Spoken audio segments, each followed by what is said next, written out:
அனைவருக்கும் வணக்கம். உலக தமிழ்ச்சங்கம் மதுரையினுடைய 197வது தமிழ்கூடல் நிகழ்ச்சி நடைபெற உள்ளது. இந்த தமிழ்கூடல் நிகழ்ச்சி தமிழ் உயராய்வு நடுவம் டோக் பெருமாட்டி கல்லூரியோடு இணைந்து நடத்துவதில் மிக்க மகிழ்ச்சி அடைகிறோம். இந்த நிகழ்ச்சிக்கு முன்னிலை உரை ஆற்றி சிறப்பிக்க வந்திருக்கும் டோக் பெருமாட்டி கல்லூரியினுடைய துறை தலைவர் மற்றும் இணை பேராசிரியர் முனைவர் ஜே. நிர்மலாதேவி அம்மா அவர்களை மேடைக்கு வருமாறு அன்போடு அழைக்கிறேன். தமிழ்கூடல் உரை வழங்கி சிறப்பிப்பதற்காக வந்திருக்கக்கூடிய எழுத்தாளர் நீலா அம்மா அவர்களை மேடைக்கு வருமாறு அன்போடு அழைக்கிறேன்.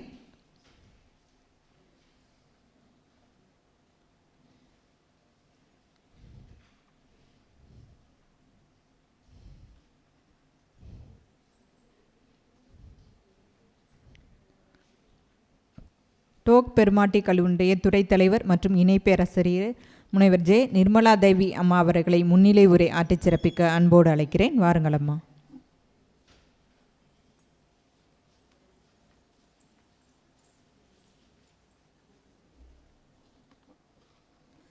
அனைவருக்கும் வணக்கம். தொன்று நிகழ்ந்தது அனைத்தும் உணர்ந்திடு சூழ் கலைவாணர்களும் இவள் என்று பிறந்தவள் என்று உணராத இயல்பினலாம் எங்கள் தாய் என்று பாடினார் மகாகவி பாரதியார். அதாவது பல கலைகளை கற்றுத்தேர்ந்த அறிஞர்களாலும் தமிழ்மொழி எப்பொழுது யாரால் எப்படி பிறந்தது என்று வரையறுக்க முடியாத அளவுக்கு அது மிக பழமையானது, அழியா தன்மை உடையது என்பது அவர் தம் கூற்றாகும். நம் தமிழ்மொழி பழமைக்கு பழமையாகவும் புதுமைக்கு புதுமையாகவும் திகழ்கிறது. இலக்கிய வளமும் கருத்து செறிவும் கொண்டு என்றும் இளமையுடன் இந்த உயர்தனி செம்மொழி வாழ்கிறது. உலகிலேயே முதலில் மொழிக்காக ஒரு சங்கம் அமைக்கப்பட்ட பெருமை தமிழுக்கு உரியது. 2000 ஆண்டுகளுக்கு முன்னரே இந்த மண்ணில் அறிஞர்கள் கூடி தமிழை ஆராய்ந்தனர் என்றால் அம்மொழியை தாய்மொழியாக கொண்ட நமக்கு அது எத்தனை பெருமையாக இருக்கிறது. காலங்கள் கடந்தன, கோலங்கள் மாறின, ஆனாலும் தமிழை வளர்க்க வேண்டும், வாழ வைக்க வேண்டும் என்ற எண்ணம் மட்டும் தமிழனின் மனதில் மாறவே இல்லை.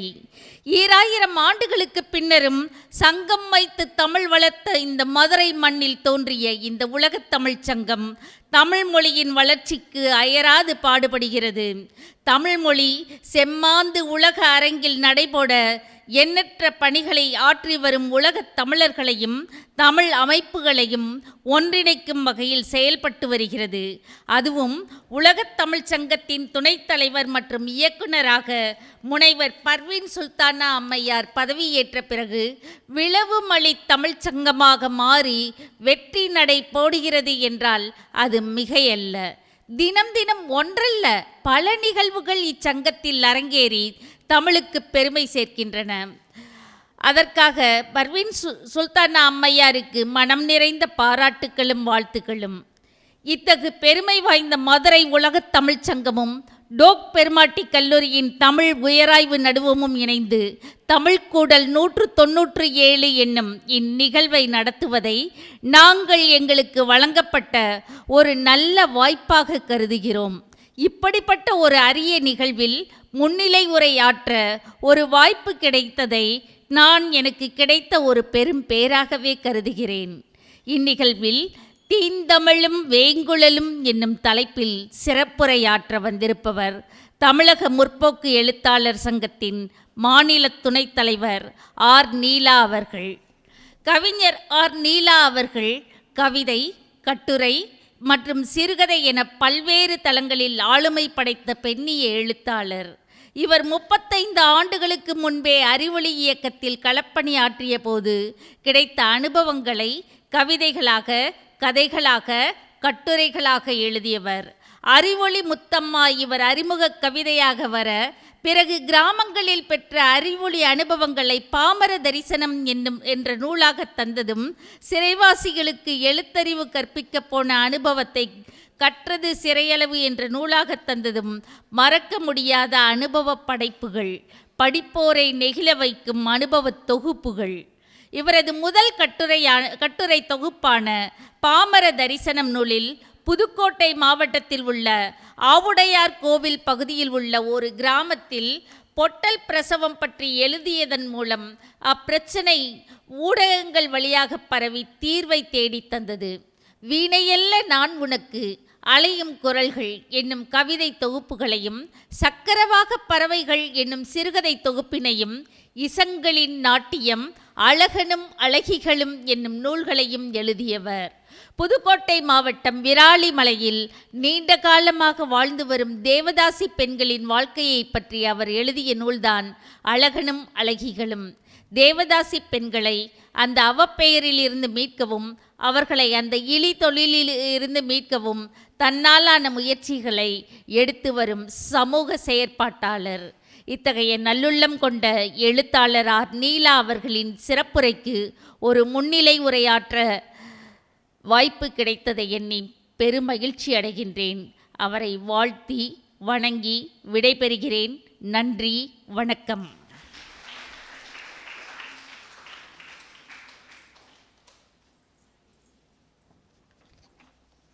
மிக அருமையானதொரு முன்னிலை உரை ஆற்றி சிறப்பித்தார்கள் நிர்மலா தேவி அம்மா அவர்கள். தமிழுக்கும் அந்த ஆரம்ப காலத்திலிருந்து இப்பொழுது இருக்கக்கூடிய அந்த தமிழனுக்கும் இருக்கக்கூடிய பெருமைகளை எல்லாம் எடுத்துரைத்தார் என்று நினைக்கிறேன். நம் தமிழனாய் இருப்பதற்காக என்னென்னவெல்லாம் நாம் செய்ய வேண்டும் என்று நினைக்கிறோம் என்பதை அழகாக பதிவு செய்தார். நீலா அம்மா அவர்களை பற்றிய ஒரு மிகச்சிறந்த அறிமுக உரையையும் ஆற்றி தந்தார்கள். அம்மா அவர்களுக்கு எங்களுடைய மனமார்ந்த நன்றியினை தெரிவித்துக் கொள்கிறோம். நன்றி அம்மா. இன்றைய தமிழ்கூடல் உரை தீந்தமிழும் வேய்ங்குழலும் என்ற தலைப்பில் அமைகிறது. தமிழுக்கும் இசைக்குமான தொடர்பு ஆரம்ப காலந்தொட்டே நம்மிடம் இருந்து வருகிறது. குழலினிந்து யாழினிந்து என்பதம் மக்கள் மழலை சொல் கேளாதவர் அப்படின்னு சொல்லுவார் வள்ளுவர். அந்த மாதிரி குழந்தைகளுடைய குரல் கூட யாழை விட இனிமையாக இருக்குது அப்படின்னு சொன்ன மாதிரி அந்த இசைக்குமான தமிழுக்குமான தொடர்பு நம்மிடம் இருந்து கொண்டே இருக்கிறது. அதை மையமாக வைத்து இந்த தமிழ்கூடல் நிகழ்ச்சி அமைகிறது. எழுத்தாளர் ஆர். நீலா அவர்கள் பற்றி அம்மாவே சொல்லிட்டாங்க. இருந்தாலும் நான் ஒரு சுருக்கமாக சொல்கிறேன். அவர்களை பற்றிய ஒரு சிறப்பான அறிமுகம். அவர் ஒரு எழுத்து போராளி. தன்னம்பிக்கை சிறப்பிதழ் என்ற அறிவிப்பை படித்த உடனே அவங்களுடைய தோழி சொல்வதா ஒரு அறிமுக இதை அவங்கள பற்றின அறிமுகத்தை சொல்லியிருந்தாங்க. என் தோழி நீலாவின் ஞாபகம் வந்துவிட்டது. அவர் ஒரு இலக்கியவாதி. இதுவரை 4 புத்தகங்கள் எழுதியிருக்கிறார். மற்ற எழுத்தாளர்களுக்கும் நீலாவுடைய எழுத்துக்களுக்கும் என்ன வித்தியாசம் என்றால், இவர் எழுதும் அனைத்தும் களத்தில் போராடி வெற்றி பெற்ற சம்பவங்களாகத்தான் இருக்கும். இவருடைய கட்டுரைகளில் உள்ள உண்மைத்தன்மையால் கவரப்பட்டு பல பிரச்சனைகள் சம்பந்தப்பட்ட துறை மூலம் தீர்க்கப்பட்டிருக்கிறது. அம்மா சொன்ன மாதிரி ஆவுடையார் கோயில் அந்த பொட்டல் பிரசவம் பற்றி சொல்லியிருக்காங்க. அவை தவிர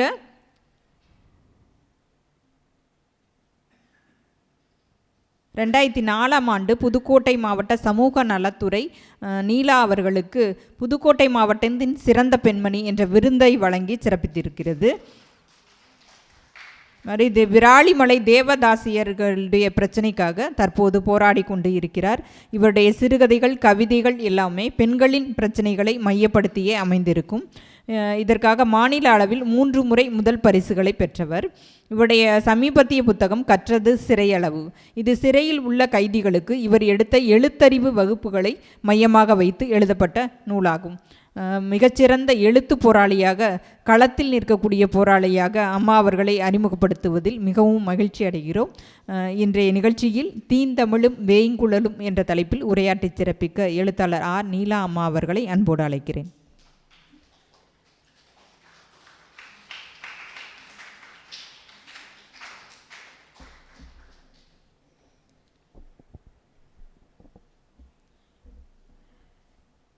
அவையோருக்கு வணக்கம். இந்த அருமையான நிகழ்வை துவக்கி வைத்து உற்சாக ஊற்றாக தன்னுடைய பேச்சை இந்த மாணவர்களுக்கு அளித்து சென்றிருக்கக்கூடிய இயக்குனர் அம்மா அவர்களுக்கும் மற்றும் கடந்த 1 வார காலமாக என்னோடு தொடர்பு கொண்டு இந்த நிகழ்வை அழகுற வடிவமைத்திருக்கக்கூடிய அன்பு தோழியர் ஜான்சி ராணி மற்றும் சோமசுந்தரி, பேராசிரியர் பெருமக்கள், இங்கே வந்திருக்கக்கூடிய மாணவ மணிகள், என்னை மிக அருமையாக இங்கே அறிமுகப்படுத்திய நிர்மலா அவர்கள் அனைவருக்கும் எனது முதற்கண் வணக்கத்தை தெரிவித்துக் கொள்கிறேன். நான் பெரிய பேச்சாளர்லாம் கிடையாது. தீபாராணி ஆரம்பித்தாங்க, 1 மணி நேரம் விடாமல் பேசிக்கிட்டு இருந்தாங்க. எனக்கு வந்து பேசுவதற்கு களத்தில் ஈடுபட்ட கதைகளை தான் நான் உங்கள்கிட்ட சொல்ல முடியும். அதை சொல்வதற்கு எனக்கு வந்து வாய்ப்பை தொடர்ந்து வழங்கி கொண்டிருக்கிறது நமது தாய்மொழியாம் தமிழ் என்றால் மிக இல்லை. ஏன்னா அந்த களத்தில் கண்டெடுக்கிறதும் எது என்னை இருக்குது பார்க்குறது எல்லாத்தையும் நம்ம வந்து எல்லாத்துலேயும் களப்பணி செய்கிறேன்ட்டு இறங்கிட முடியாது. அங்கே அதற்கு ஆதாரமாக ஏதோ ஒரு தமிழ் தொன்ம கதை இருக்கும், இல்லாட்டி ஒரு பாடல் இருக்கும், இல்லைன்னா ஒரு நடனம் இருக்கும், ஏதோ ஒரு விஷயம் நம்மளை ஈர்க்கும். ஈர்த்ததுக்கு பிற்பாடு அதை வந்து தொடர்ந்து அதை பற்றி தெரிஞ்சுக்கணும் அப்படின்னு என்னுடைய விருப்பத்தின் அடிப்படையில் அங்கே போனோம் அப்படின்னு சொன்னால் ஒரு களப்பணி அங்கே காத்திருக்கும். அப்படி தான் எனக்கு வந்து இந்த களப்பணிகள் தொடர்ந்து 30 வருட காலமாக அமைந்தது. அதில் வந்து நான் பெருசாக செஞ்சிட்டேன் அப்படின்னு சொல்ல முடியாது, ஆனால் நான் நிறைய பெற்றுக்கொண்டேன் என்று சொல்ல முடியும். ஒரு சின்ன சின்ன சம்பவங்களாக நான் உங்கள்கிட்ட சொல்லிட்டு போகிறேன். அதில் வந்து நம்மளுடைய தமிழுடைய தொன்மை, அதோடைய அழகு, அதோடைய சிறப்பு அதுவும் தெரியும். தமிழின் போதாமைகளும் சில இடங்களில் இருக்குது அப்படிங்கிறதையும் நாம் வந்து உணர்ந்துக்கலாம். அதை வந்து என்னுடைய சிற்றறிவு கேட்டுகிற வரையில் நான் உங்களுக்கு சொல்லலாம் அப்படின்னு ஆசைப்பட்றேன்.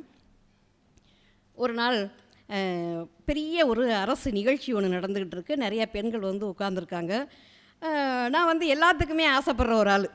பாடணும்னா போயிட்டு முன்னாடி நிற்பேன், பேசணும்னா போயிட்டு தப்போ தவறோ நினைக்கிறத பேசிடணும், நினைக்கிறத பாடிடணும், நினைக்கிறது எதுவுமே சொல்லிடணும். ஓரளவுக்கு அதில் வந்து கள்ளங்கப்படம் இல்லாமல் கிராமத்து மனுஷி தானே, டக்கு டக்குன்னு வளவளன்னு பேசிக்கிட்டு இருப்போமா, அது மாதிரி பேசிடணும். அப்படி வந்து போயிட்டு ஒரு நிகழ்ச்சியில் நான் முன் வரிசையில் உட்காந்துருக்கேன். அப்படி உட்காந்துருக்கும்போது கருப்பாக ஒரு பொண்ணு வந்து சேலையை ஒரு மாதிரி தாறுமாறாக கட்டிக்கிட்டு அவளை சுற்றி ஒரு 10 பேர் போய்கிட்டு இருக்காங்க. அவங்க எல்லாருக்கும் வந்து பொட்டத்துலேருந்து எதையும் எடுத்து கொடுத்துக்கிட்டு, போதும் முடி உனக்கு நிறையா வாங்கிட்டேன், போதும் அப்படின்னு சொல்லிக்கிட்டு சுண்டலை என்னமோ கொடுத்துக்கிட்டு போய்கிட்டு இருக்கா. அப்போ பின்னாடியே நானும் பார்க்குறேன். அவளை பார்த்தா ரொம்ப காமெடியாக இருக்குது. அவளை வந்து பார்க்குறதுக்கு எனக்கு திரும்ப அவள்கிட்ட பேசுகிறதுக்கு ஆசையாக இருக்குது. அவளை சீண்டிக்கிட்டு ஏதாவது இருக்கணும் அப்படிங்கிறது மாதிரி தோணுது. அவள் எல்லாருக்கும் அந்த பொட்டலத்தை விநியோகம் பண்ணிட்டு வந்து என் பக்கத்தில் காலியாக கிடந்த ஒரு நாற்காலியில் உட்கார்றேன். அப்போ வந்து இன்னும் கொஞ்சத்தில் கலெக்டர் வர போகிறாங்க. அந்த நிகழ்ச்சி முறைப்படி ஆரம்பிக்க போகுது. அப்போ வந்து அங்கே வந்து பாடல் என்ன ஓடிக்கிட்டு இருக்கு அப்படின்னா, வயலினில் பூங்கதவே தாழ்திரவாய் அந்த பாட்டு வந்து மியூசிக் வந்து இப்படி போய்கிட்டு இருக்குது. அதை வந்து கேட்கும்போது அந்த பொண்ணு பக்கத்தில் இருந்தவன் என்ன பண்ணா, கண் அப்படி மூடி இப்படி கையாலே அந்த இசையை வாங்கி அப்படியே அந்த இசையை விடுறது. அவ்வளவு லைட்ஸ் அவளுடைய தோற்றத்துக்கும் அந்த இசையை அவள் ரசிக்கிறதுக்கும் சம்பந்தமே இல்லாமல் அவ்வளவு அழகாக பண்ணுறா. பண்ணோட எனக்கு ஒரு இலக்காரம், இவளுக்கு என்ன தெரிய போகுது, நம்ம தோற்றத்தை பார்த்து முடிவு பண்ணுறவங்க இல்லையா, இவளுக்கு அப்படி என்ன தெரிய போகுது அப்படின்னு நினச்சிக்கிட்டு நான் வந்து இந்த பாட்டு வந்து எப்படி அந்த சினிமாவில் எப்படி காமிக்கிறாங்க அப்படின்னா, பாடல் வந்து போடும்போது ஒவ்வொரு கதவாக அப்படி திறக்கிற ஒரு காட்சி வந்து என் மனசுக்கு வருது. அது வந்து ஏதோ என்னோட காலையில் பாடுறது பூபாலம் அப்படின்னு எப்படியோ தெரிஞ்சு வச்சுருக்கேன். அவ்வளோதான் எனக்கு தெரிஞ்ச இசையறிவு. நான் வந்து அவள் பார்க்கும்போது இப்படியே கையை வாங்கி இசையை வாங்கி விடுறாள்ல, நல்லா ரசிக்கிறீங்க, எனக்கும் இந்த பாட்டு ரொம்ப பிடிக்கும், பூபாலராகம் அப்படின்னு அந்த பிள்ளை இப்படி தட்டி பூபாலராகம் அப்படின்னு. அவள் அப்படி திரும்பி கண்ணை திறக்காமே அப்படி திரும்பி மாய மனக்கோலம் அப்படின்னா, அப்படியே அவளுடைய உருவத்துக்கும் அவள் சொல்கிற வார்த்தைக்கும் சம்மந்தமே இல்லையே. நம்ம வந்து உருவத்தை பார்த்து எடை போடுறோம் இல்லையா, அப்படியா அப்படின்ட்டு. அப்போ நான் பூபாலராகம் அப்படிங்கும்போது பூபாலராகம் சினிமாவில் என்னென்ன பாடலாம் வந்திருக்குன்ட்டு அவள் வந்து ஒரு பட்டியல் போட ஆரம்பிச்சு. அன்னைக்கு ஆரம்பித்தது அவளுடைய நட்பு. அதுக்கு பிற்பாடு அவள் பின்னாடியே அவள் போகிற இடம் பூரா நான் போயிட்டு அவள்கிட்ட வந்து நிறைய கேள்விகளை கேட்டு பதில்களை வாங்கும்போது ஒரு பெரிய இசை கடலாக எனக்கு வந்து தெரிஞ்சுது. அவள் பேர் முத்தம்மா. அந்த முத்தம்மாங்கிற பேர் என்னை வந்து ஒரு 30 வருஷமாக, அது நான் ஒரு கவிதை எழுதினாலும் முத்தம்மாங்கிற பேரை வந்து எதுக்காவது பயன்படுத்துவேன், ஒரு கதை எழுதினாலும் அதில் வந்து முத்தம்மாங்கிற பேரை ஏதாவது ஒரு கேரக்டரில் சொருகி வைப்பேன். அப்படி அந்த அளவுக்கு முத்தம்மாங்கிற பேர் வந்து எனக்கு ரொம்ப பிடிச்ச ஒரு பேராக அது மாறிப்போச்சு. அவளுடைய இசை ஆர்வம் எந்த அளவுக்கு இருந்தது அப்படின்னு சொன்னால், என்னைய ரகசியமாக கூட்டிகிட்டு போய் அவங்களுடைய இசை நிகழ்ச்சிகள் நடக்கும்போது அங்கே வந்து என்னோட வாங்க இத்தனாம் தேதி நடக்குது வாங்க. அப்போல்லாம் வந்து இந்த மொபைல் கலாச்சாரமே இல்லாத நாள். யார் மூலமாவது சொல்லி விடுவா, இந்த நிகழ்ச்சிக்கு வாங்க, இன்றைக்கி வந்து இப்படிலாம் நடக்க போகுது அப்படின்னு சொல்லுவாள். போனால் விதவிதமான விஷயங்கள் அங்கே நடக்கும். ஒரு முறை அப்படி தான் நான் போகிறேன். போகும்போது பார்த்திங்கன்னா அப்படியே அரை இருட்டு. காளையார் அது வந்து அருணகிரிநாதருடைய பிறந்த நாள் அது. அங்கே வந்து என்ன செய்வாங்கன்னா, நிறைய கிளிகள் மரத்தில் வந்து அடைஞ்சதுன்னா அதை வந்து ரொம்ப சுப சகுனமாக பார்ப்பாங்க. நிறைய கிளிகள், அருணகிரிநாதர் ரொம்ப சந்தோஷமாக இருக்கார், நமக்கு பெரிய ஆசி வழங்கிட்டார். கிளிகளை அருணகிரிநாதருடைய உருவமாக அவங்க பார்ப்பாங்க.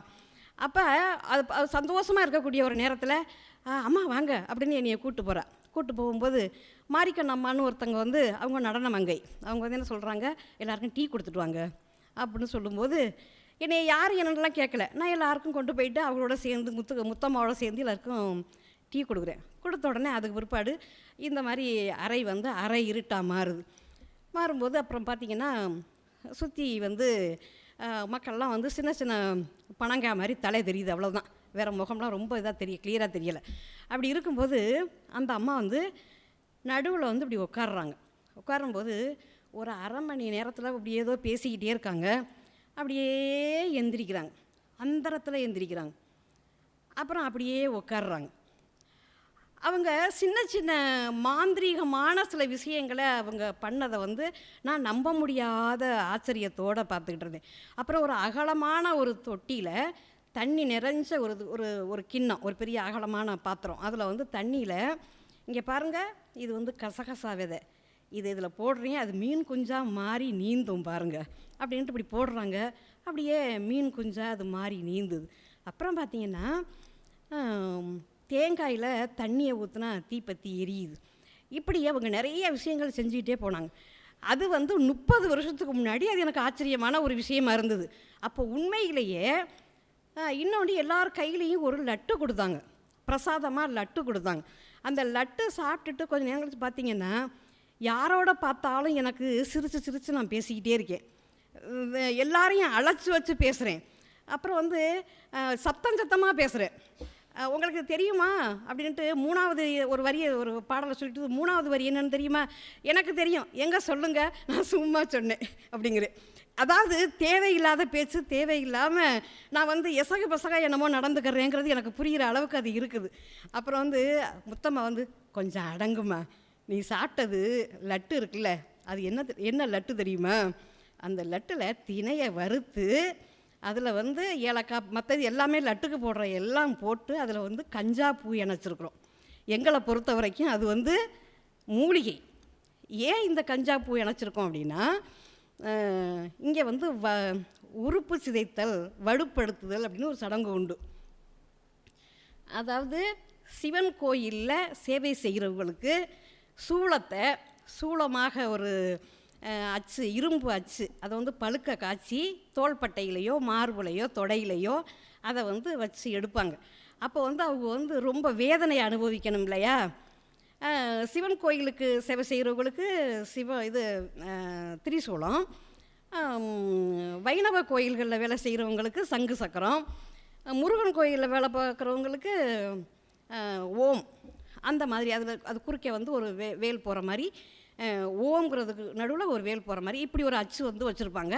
அதை வந்து வச்சு எடுக்கணும் அப்படின்னு சொன்னால் அதுக்கு வந்து இந்த வலியை தாங்கிக்கிறதுக்கு இது வந்து பிரசாதமாக நாங்கள் கொடுப்போம் அவங்களுக்கு. இதில் என்ன இருக்குது, நெடுங்காலம்லாம் எங்களுக்கு பயன்படுத்த மாட்டோம். இது வந்து சித்த மருத்துவமனைக்காக அங்கீகரிக்கப்பட்ட இடங்களில் இதை வந்து விளைவிச்சு மருத்துவத்துக்காக நாங்கள் கொஞ்சம் இதை வாங்கிக்கிறோம் அப்படின்னு சொல்லி அந்த அம்மா சொல்கிறாங்க. அவங்களுக்கு ஒரு 10-15 நாள் வரைக்கும் அந்த புண்ணு ஆறாது. அந்த காலகட்டத்தில் அந்த உடம்புல வந்து இப்படி அச்சு குத்துறது வச்சுருந்தாங்க. அதுக்கு பிறகு அது பச்சை குத்துறதா மாற்றிக்கிட்டாங்க ஒரு கட்டத்தில். இதெல்லாம் இந்த விவரங்கள்லாம் கேட்ட பிற்பாடு நம்மளால் சும்மா இருக்க முடியுமா? கொஞ்சம் டைம் கிடச்சா கூட அந்த ஏரியாவுக்கு நான் போயிடுவேன். அந்த போயிட்டு ஒவ்வொரு முறையும் அது வந்து அந்த ஏரியா என்னை ஏமாத்துறதே கிடையாது. ஏதாவது ஒரு வகையில் அது வந்து நமக்கு வந்து ஒரு ஏதாவது எழுதுறதுக்கான பல விஷயங்கள் நமக்கு தந்துக்கிட்டே இருக்கும். அப்படி ஒரு கோலப்போட்டியில் போயிட்டு பார்க்குறேன். அப்போ அந்த கோலப்போட்டியில் ஒரு குழந்தை வந்து முதல்ல வந்து பாடல் பாடுறாங்க. அப்போ அந்த பாடலை அந்த ஒரு குழந்தை வந்து ரொம்ப அழகாக, அது என்னென்னா அப்போவே வந்து அவங்க அம்மா மாதிரியே ட்ரெஸ் பண்ணியிருக்குது. அவங்க அம்மா மாதிரியே, அவங்க அம்மா வந்து பார்வையாளர்கள் மத்தியில் உட்காந்துருக்காங்க, அவங்கள மாதிரியே இதுவும் வந்து புடவை கட்டிக்கிட்டு குட்டி குழந்தை. அது என்ன பாடுது அப்படின்னா, சங்கரன் தனையா சாரங்க மருகா ஐங்கரன் ரம்பி ஆரணி புதல்வா மணிமுடியவனே மலரடி நவீரா. பெருசாக வேண்டாம், ஒரு 8 வரிகளில் ஒரு அழகான ஒரு பாட்டு பாடுது. அந்த பாட்டை வந்து பாடின பிற்பாடு இதில் ஒரு க்ளூ கொடுக்குறேன் உங்களுக்கு. நான் இந்த பாட்டை 3 இடத்துல பயன்படுத்தியிருக்கேன். 3லையும் நான் முதல் பரிசு வாங்கியிருக்கேன். என்னென்னு சொல்லுங்கள் பார்ப்போம்னு அந்த பாப்பா வந்து மைக்கில் சொல்லுது. அது வயசுக்கு மீறி பேசுது. என்ன அப்படின்னு சொன்னால், அதில் ஒரு விஷயம் என்ன அப்படின்னா, அவங்க போட்டிருக்கிறது என்ன பண்ணியிருக்காங்க, கோலத்தில் அவங்க அம்மா வந்து முதல் பரிசு வாங்கியிருக்காங்க. அந்த கோலம் எப்படி இருக்குது அப்படின்னு சொன்னால், 6 மீன்கள் இப்படி ஒன்றா சேர்ந்த மாதிரி இருக்குது. அந்த மூக்கு எல்லாம் ஒன்று சேர்ந்தால் அது ஒரு அறுகோணம், 6 முக்கோணங்கள் அதில் இணையுது. அந்த 6 முக்கோணத்துலேயும் இந்த புள்ளிக்கு பதிலாக இந்த எழுத்துக்களை அங்கே எழுதியிருக்காங்க. அது சங்கரன் தனையா அப்படிங்கிற எழுத்தை எழுதியிருக்காங்க. அடுத்த மீனில் வந்து சாரங்க மருகா இப்படி எழுதியிருக்காங்க. இப்போ இது இந்த எழுத்துக்களை பூரா போட்டு பார்த்தா அந்த 6 முக்கோணம் இருக்குல்ல, அந்த 6 முக்கோணத்துலேயும் கரெக்டாக அந்த எழுத்து என்ன உட்காந்துருக்கு அப்படின்னா சரவண பவ அப்படிங்கிற எழுத்து அதுக்குள்ளே வந்து உட்காந்துருக்கு. நீங்கள் அதுக்குள்ளே இந்த ஆன்மீகத்துக்குள்ளே போக வேண்டாம். அந்த ஒரு வெண்பாவை எவ்வளவு அழகாக ஒரு கோலத்துக்குள்ளே கொண்டாந்து வடிவமைக்க எவ்வளவு வந்து வேலை பார்த்துருப்பாங்க. அந்த கோலத்துக்குள்ளே கூட ஒரு செய்யுளை, ஒரு வெண்பாவை இவ்வளவு அழகாக ஒரு கோலத்தை ரசிக்கிறதா, அந்த பாடலுடைய அழகை ரசிக்கிறதா, இல்லை அதை பொறுத்துற விதத்துக்கு ரசிக்கிறதான்னு அந்த அளவுக்கு அது வந்து நம்மளை வேலை வாங்கக்கூடிய ஒரு அற்புதமான ஒரு விஷயம்.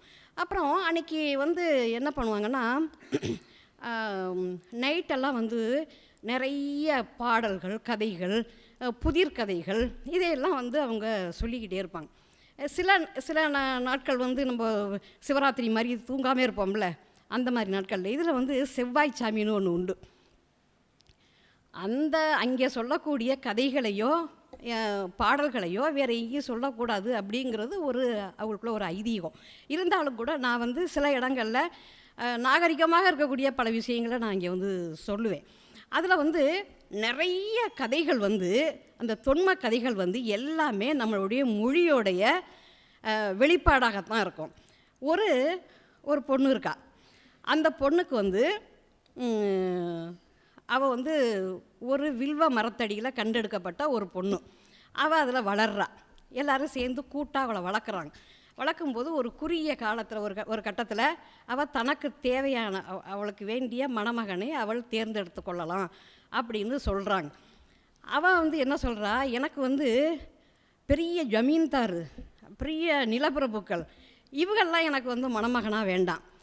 எனக்கு வந்து நல்ல கலை இலக்கியம் உள்ள ஒருத்தன் எனக்கு மணமகனாக வரணும் அப்படின்னு அவள் வந்து சொல்கிறா. இதை எங்கடி போய் தேடுவே அப்படின்னு மற்றவங்கெல்லாம் பரிகாசம் பண்ணுறாங்க. நான் தேடுறேன் பாருங்கள் அப்படின்னு சொல்லிட்டு ஒவ்வொரு வெள்ளிக்கிழமையும் கோயிலில் அவளுடைய நாட்டிய கச்சேரி நடக்கும். அந்த நாட்டிய கச்சேரியை அவளுக்காகவே கூட்டம் வாரம் கூடிக்கிட்டே போகுது. இன்றைக்கி 100 பேர் வந்தாங்கன்னா அடுத்த வாரத்தில் பார்த்திங்கன்னா 120 பேர் வர்றாங்க. அப்புறமா தான் 200 பேர் வர்றாங்க.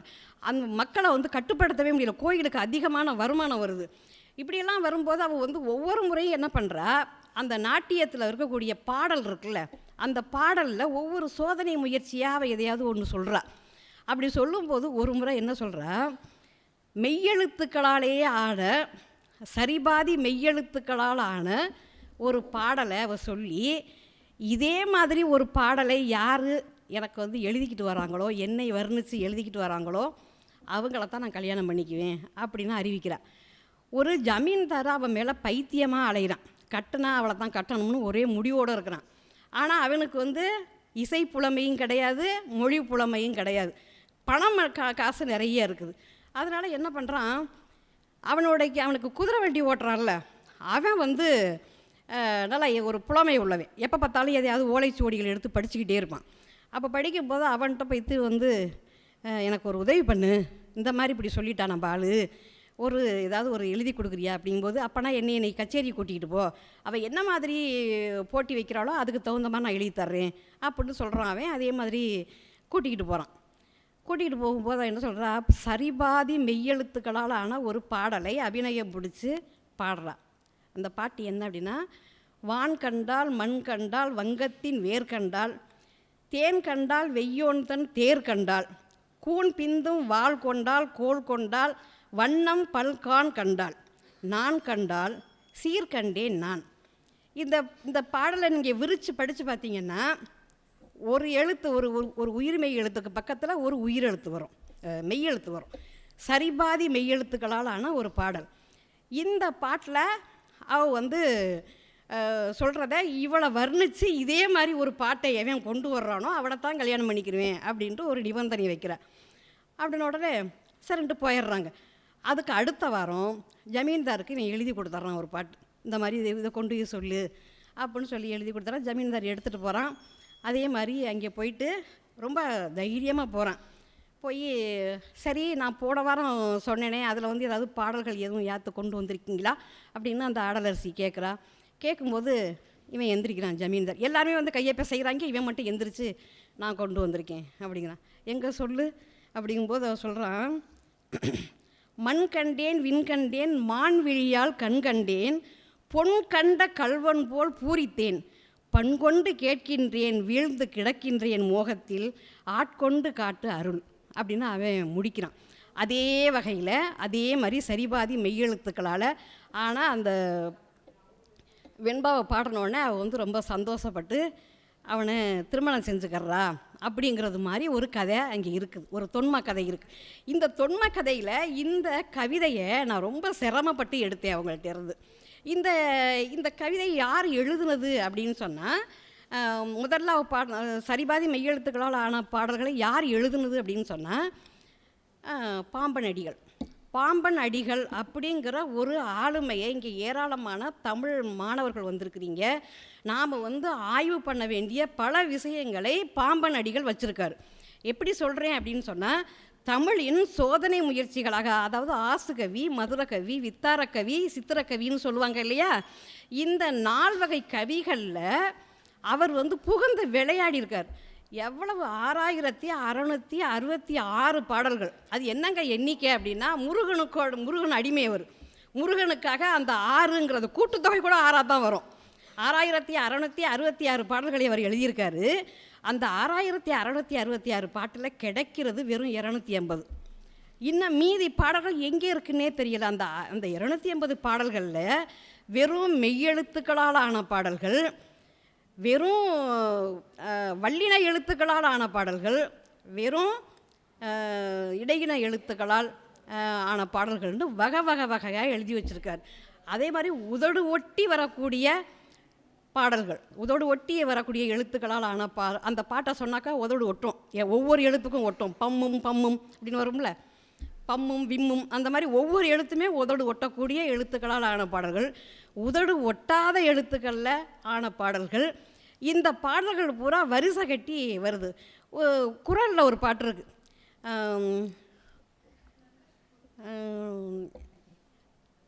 நாகியா நோதல்னு ஏதோ ஒரு பாட்டு, நான் இப்போ பார்த்து சொல்கிறேன், இது என்கிட்ட இருக்குது, அது குறிப்பில் இருக்குது. அந்த பாட்டு வந்து இந்த வகையை எப்படி வந்து வகைப்படுத்துகிறாங்க அப்படின்னு சொன்னால், நிரோட்டியம் அப்படின்னு சொல்கிறாங்க வடமொழியில்.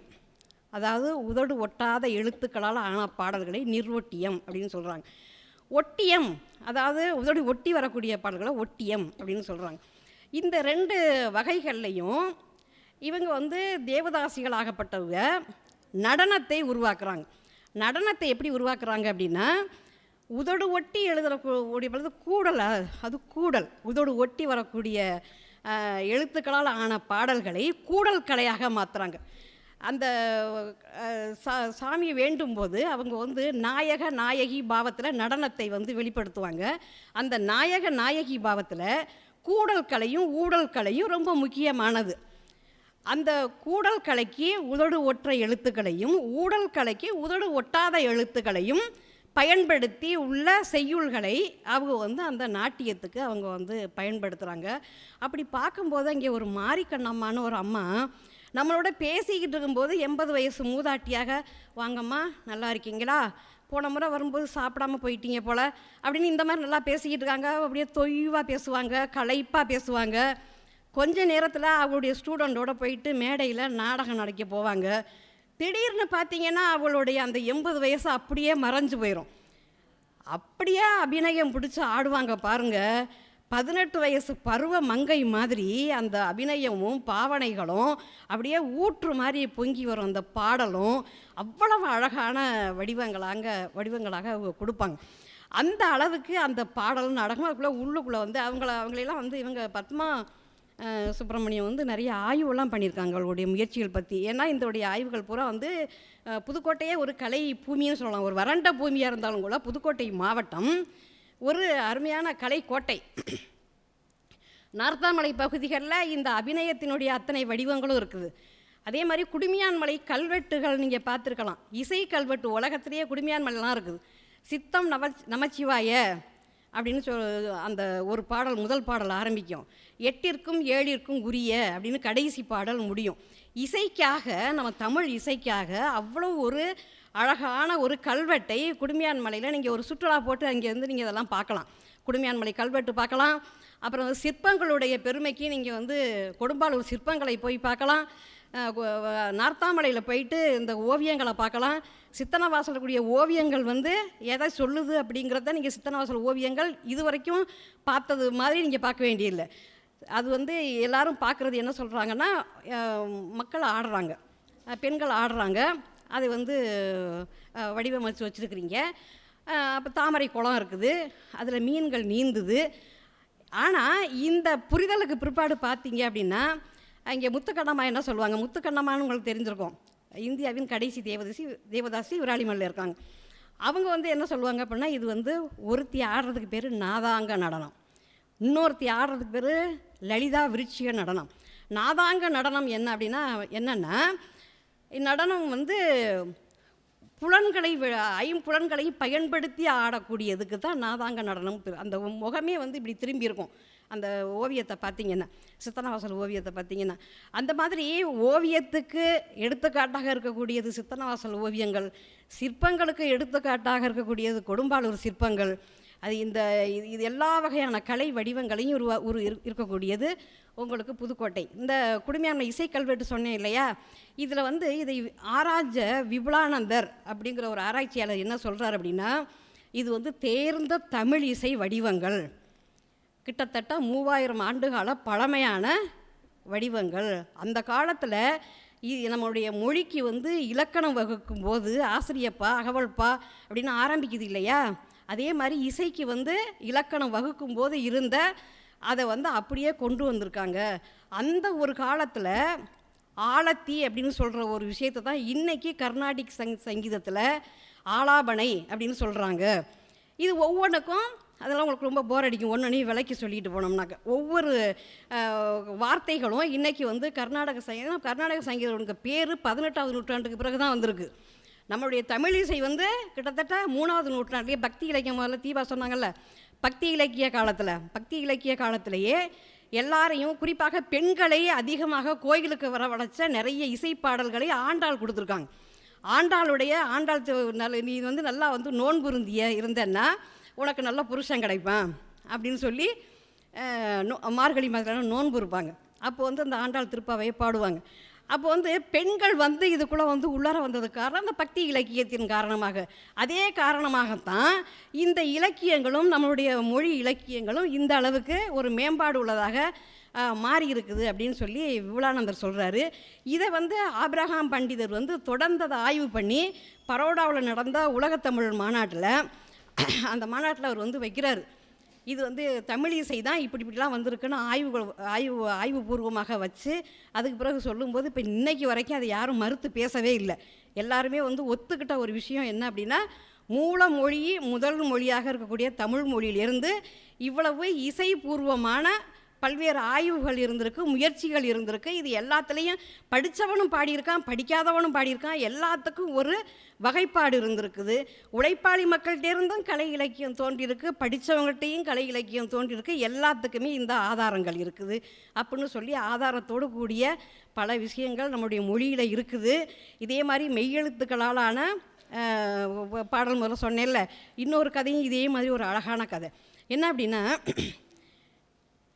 மூலிகை வைத்தியங்கள் இருக்குல்ல, இந்த மூலிகை வைத்தியங்களை நிறையா வெண்பாக்களில் பாடியிருக்காங்க. அந்த மூலிகை வைத்தியத்தில் ஒரு வைத்தியத்தை வந்து ஒரு கதையாக சொன்னாங்க. என்ன கதை அப்படின்னா, விராலி இலை, அந்த இலையை பஸ்பம் பண்ணி அதை சாப்பிட்டு 48 நாள் சாப்பிட்ட ஒருத்தனை வாளால் குத்துனா அந்த வாளோட நுனி வளைஞ்சு போயிருமா, உடம்பு இரும்பு மாதிரி இருக்குமா.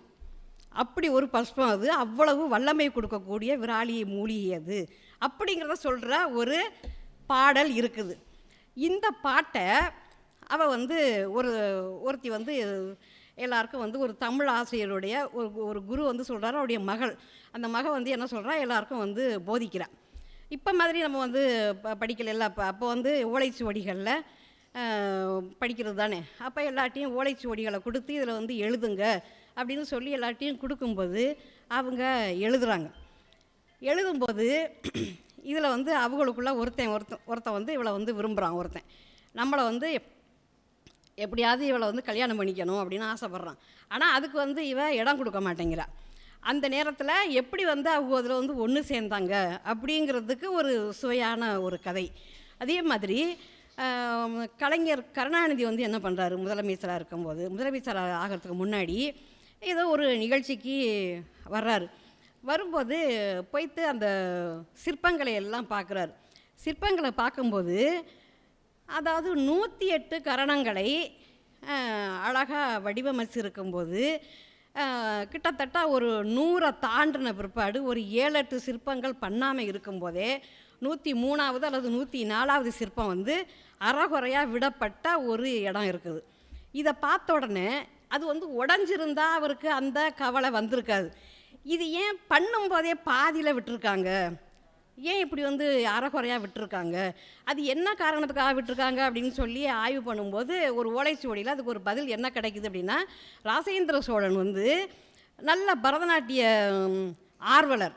அவன் வந்து நமக்கு இங்கே உள்ள நிறையா பேர் வந்து இந்த கலையை ஐயம் திரிபுர கற்றுக்கிறணும் அப்படிங்கிற அடிப்படையில் அவன் என்ன பண்ணுறான், 108 தூண்கள் உள்ளடக்கி அந்த 108 தூண்லையும் 108 கரணங்களை அந்த அபிநயத்தோடு வைக்கிறதுக்கு ஒரு சிலை வடிக்கணும். அதை வந்து மாணவர்கள் வந்து பார்த்து ஆசிரியை வராத நேரத்தில் கூட அதை வந்து அதை புரிஞ்சுக்கிட்டு ஆடுற அளவுக்கு அது ஒரு கலை கோயிலாக இருக்கணும் அப்படிங்கிற அடிப்படையில் அந்த 108 சிற்பங்களையும் செய்ய சொல்லி ஒரு சிற்பிக்கு ஆர்டர் கொடுக்குறான். அந்த சிற்பி என்ன சொல்கிறான், எனக்கு இதுக்கு ஒரு மாடலாக யாராவது ஒரு நல்ல பரதம் தெரிஞ்ச ஒரு பொண்ணு வேணும் அப்படின்னு அவன் கேட்குறான். அப்படி கேட்ட உடனே சரி அப்படின்னு சொல்லிட்டு உடனே வந்து 16 தேசங்களுக்கும் ஓலை அனுப்புகிறாரு ராஜேந்திர சோழன். நல்ல ஒரு ஆடல் கலை அரசி எனக்கு வேணும் அப்படின்னு சொல்லிட்டு நிறைய பேர் வர்றாங்க. வரும்போது இந்த சிற்பி என்ன சொல்கிறான், இவளுக்கு வந்து உடம்பு சரியில்லை, இவளுக்கு வந்து குண்டாக இருக்கிறா, இவளுக்கு வந்து முகபாவனை நல்லா காட்ட தெரியலை அப்படின்னு ஒவ்வொருத்தரையாக கழிச்சு கட்டிக்கிட்டே இருக்கான். அப்புறம் ஒரு நாள் போகுது, 2 நாள் போகுது, 3 நாள் போகுது, அந்த இது நடக்கவே இல்லை. அப்புறம் வந்து ஒரு 6வது நாள் என்ன ஆகுது அப்படின்னா, யாருமே வரலை. சிற்பி சோர்ந்து போய் உட்காந்துருக்கான். அங்கேருந்து ராஜேந்திர சோழன் வந்து சரி சோர்ந்து போகாதே, இன்றைக்கி ஒருத்தி வர்றா, அவள் மேலே எனக்கு நம்பிக்கை இருக்குது, அவளை நிச்சயம் உனக்கு பிடிக்கும் அப்படின்னு சொல்லும்போது எங்கே பார்க்கலாம் அப்படிங்கிறான். அதே மாதிரி ஒருத்தி அங்கே இருந்து வர்றா. வரும்போது பார்த்த மாத்திரத்தில் இவனுக்கு பிடிச்சி போச்சு. ஏன்னா அவள் நடந்து வர்றதே ஒரு நாட்டியம், அப்படி ஒரு அழகு, அவள் திரும்புகிறதே ஒரு பாவனை அப்படி இருக்குது. அதை பார்த்த உடனே அப்படியே வா வா அப்படின்னு சொல்லி கூப்பிட்டு எனக்கு பிடிச்சிருச்சுமா அண்ணா, பார்க்கும்போதே தெரியும் ஒரு நடனக்கலை தெரிஞ்ச ஒருத்தியை தான் நீங்கள் அனுப்பியிருக்கிறீங்க, ரொம்ப மகிழ்ச்சி, நான் கூடிய சீக்கிரம் நான் 108 கரணங்களையும் நான் உங்களுக்கு வந்து உருவாக்கி தந்துடுறேன் அப்படின்னு சொல்லி அனுப்பிச்சி வைக்கிறான். அதே மாதிரி உடனே வேலையும் ஆரம்பிச்சிட்டான். சிலைகள் ஒன்றா உருப்பெற்று வந்துக்கிட்டே இருக்குது. இவனுக்கு வந்து அது சிலைகள் ஒன்றா வடிக்க அவன் மேலே உள்ள மோகமும் இவனுக்கு அதிகமாகிக்கிட்டே இருக்குது. இந்த 108 சிலையை முடித்த உடனே எப்படியாவது இவளை பேசி அடித்து ராஜாவையே சொல்ல வச்சு எப்படியாவது கல்யாணம் பண்ணிக்கிறானோ அப்படின்னு முடிவு பண்ணுறான். என்னுடைய வாழ்க்கை துணையாக இவளை ஏற்றுக்கிறானோ அப்படின்னு முடிவு பண்ணுறான். அப்படி இருக்கும்போது இவன் அதுக்கு பிறகு என்ன, இவன் அவளை விரும்ப ஆரம்பித்த பிற்பாடு அவளுடைய அலங்காரம்லாம் தனக்காகத்தான் பண்ணிக்கிட்டு வராளோ அப்படின்னு நினைக்க ஆரம்பிச்சிட்றான். கொஞ்சம் கொஞ்சமாக அவன் மேலே பிரேமையை கூட்டிக்கிட்டே போகிறான்.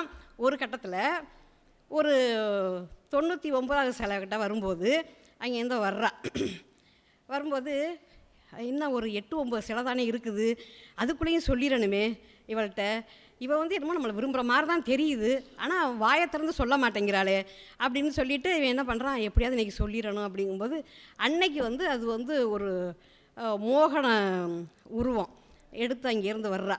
அப்படியே எல்லாமே வந்து காதலை வெளிக்காட்டுறதுக்கான ஒரு நடை உடை பாவனை அந்த நாட்டியம் எல்லாமே அப்படி இருக்குது. அப்படி இருக்கும்போது அது முடிஞ்ச உடனே கண்மணி என்னைய புரிஞ்சுக்கிட்டியா அப்படின்னு சொல்லி அந்த சிலை வடிக்கும் போதே போயிட்டு அவள் கையை போய் இப்படி பிடிச்சிட்றான். பிடிச்ச உடனே அவள் டக்குன்னு அதிர்ச்சி அடைஞ்சு போய் எந்திரிச்சு பார்த்து அப்படியே ஒரே அரைஞ்சிட்டு ஓடுறா.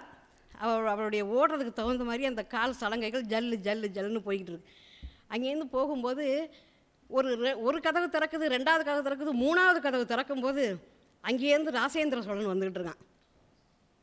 அப்படியே மன்னன் வந்துட்டான், ஏதாவது சொல்லுவோம், இவன் ஏதோ போய் ஏடா கூடமாக ஏதாவது பண்ணிட போகிறாளே அப்படின்னு பதறி போய் பார்த்துக்கிட்டு இருக்கும்போது ராஜேந்திர சோழன் எதுப்பில் வரான்ல, அங்கேருந்து அவனை போய் பிடிச்சிக்கிட்டு நாதா அப்படின்ட்டு போய் பிடிக்கிறா. என்னது அவனை போய் இவ பிடிக்கிறா அப்படிங்கும்போது தான் தெரியுது, அங்கேருந்து அவன் பார்த்த உடனே அப்படியே அந்த உருவிய வாளோடு அங்கேருந்து வர்றான் ராஜேந்திர சோழன். என்ன நடக்குதுங்க அப்படின்ட்டு அப்படியே திகச்சு போய் பார்க்கும்போது அப்போ தான் எனக்கு புரியுது, வந்திருந்த ஆடலரசி வேறு யாரும் இல்லை, ராசேந்திர சோழனுடைய மனைவி அப்படிங்கிறது அப்புறம் தான் தெரியுது. ஏன்னா எல்லாருடைய யாரையுமே பிடிக்கல அப்படின்னு சொன்னதுனால இவன் அவளுடைய மனைவி ஒரு சிறந்த ஆடலரசி, அவனுக்கு பிடிக்கும், எப்படி இருந்தாலும் இந்த கலை கோயில் கட்டுற நம்மளுடைய எண்ணம் தடைபடக்கூடாது அப்படிங்கிற அடிப்படையில் வரவழைச்சது. ஆனால் இங்கே நிகழ்ச்சி எப்படி மாறி போச்சுன்னா அவள் விரும்பக்கூடிய ஒரு ஆளாக மாறி போச்சு. அதுக்கு பிற்பாடு அவன் 2 பேர் காலையும் விழுந்து மன்னிப்பு கேட்டுக்கிட்டு அத்தோடு அதுக்கு பிறகு அந்த சிலை வடிக்கக்கூடிய மனநிலை அவனுக்கு இல்லை. அதனால் அவன் 103வது சிலையோட அந்த மீதி 5-6 சிலையை வடிக்காமையே போயிட்டான் அப்படிங்கிறது ஒரு கற்பனை வரலாறு. ஆனால் அந்த அது கற்பனை வரலாறு கிடையாது, ஒரு கற்பனை கதை. ஆனால் அந்த 103வது சிலையோட அந்த வரிசை நிற்கிது அப்படிங்கிறது நம்ம பார்க்கலாம். கொடும்பாளர் சிலைகளில் அதே மாதிரி 108 சிலைகளையுமே வடிச்சிருக்காங்க, ஒரு அடி உயரம்தான். அதை நீங்கள் நம்ம ஒரு பட்டிமன்ற பேச்சாளர் ஞானசம்பந்தம் ஒரு கட்டுரையில் எழுதியிருப்பார். என்ன எழுதியிருக்காருன்னா 108 சிலைகளையும் அப்படியே வரிசையாக ஃபோட்டோ எடுத்து வேகமாக சுற்றி விட்டு அதை வரிசையாக அடுக்கி வச்சு வேகமாக சுற்றி விட்டு பார்த்தோம்னா ஒரு பொண்ணு நடனம் ஆடுற மாதிரியே முதல் சிலை இப்படி கையை இப்படி தூக்கும், ஒரு அங்குலம் தூக்குதுன்னா அடுத்த பொண்ணு இப்படி 2 அங்குலம் தூக்குறது, அடுத்து இப்படி கீழே போடுறது, அப்படி வரிசைப்படுத்தி ஒரு அழகான ஒரு நாட்டிய பாவனையை அந்த 108 சிலைகளும் சொல்லுது அப்படின்னு அவர் எழுதியிருப்பார். இந்த மாதிரி நாட்டியமாக இருக்கட்டும், பாடலாக இருக்கட்டும், அதே மாதிரி சிற்ப கலையாக இருக்கட்டும், ஆவுடையார் கோயில் சிற்பங்களை பார்த்தீங்க அப்படின்னா அந்த இரும்பு சங்கிலியாக இது கல்லான்னு மலைச்சு போய் நிற்கிற அளவுக்கு அந்த நேர்த்தி இருக்கும், அந்த கலை நேர்த்தி இருக்கும். அந்த அளவுக்கு அது சிறப்பாக இருக்கக்கூடிய இதை பண்ணியிருப்பாங்க. இப்படியே கலை இலக்கியம் எல்லாம் எங்கே வருதுன்னா இதையெல்லாம் பிரதிபலிக்கிறது எதா இருக்குது அப்படின்னு சொன்னால் செய்யுள் வடிவங்கள் தான். நம்ம வகைகளில் தான் இதை பூரா கொண்டு வந்திருக்காங்க. ஒவ்வொரு செய்யுளும் ஒவ்வொரு விஷயத்தை சொல்லுது. வர்மக்கலை இப்போ அது பல தொழில்களாக மாறிப்போச்சு. பச்சை குத்துறது வர்மக்கலை, அதே மாதிரி வசிய மருந்து, வசியம் செய்கிறது இப்போ அதை ஒரு மோசமான விஷயமாக மாற்றுறாங்க. ஆனால் அதை ஒரு நல்ல விஷயங்களுக்கு உடம்புல ஒரு நோக்காடு பண்ணுச்சுன்னா இப்போ காந்தத்தை நம்ம எப்படி ஈர்க்குங்கிறத புரிஞ்சு வச்சுக்கிட்டு ஒரு இரும்பு துகள் ஒரு புண்ணுக்குள்ளே இருக்குது அப்படின்னா அதை எடுக்கிறதுக்கு அந்த காந்தத்தின் மூலமாக எடுக்கிற கலையெல்லாம் அவங்க கற்று வச்சுருந்துருக்காங்க.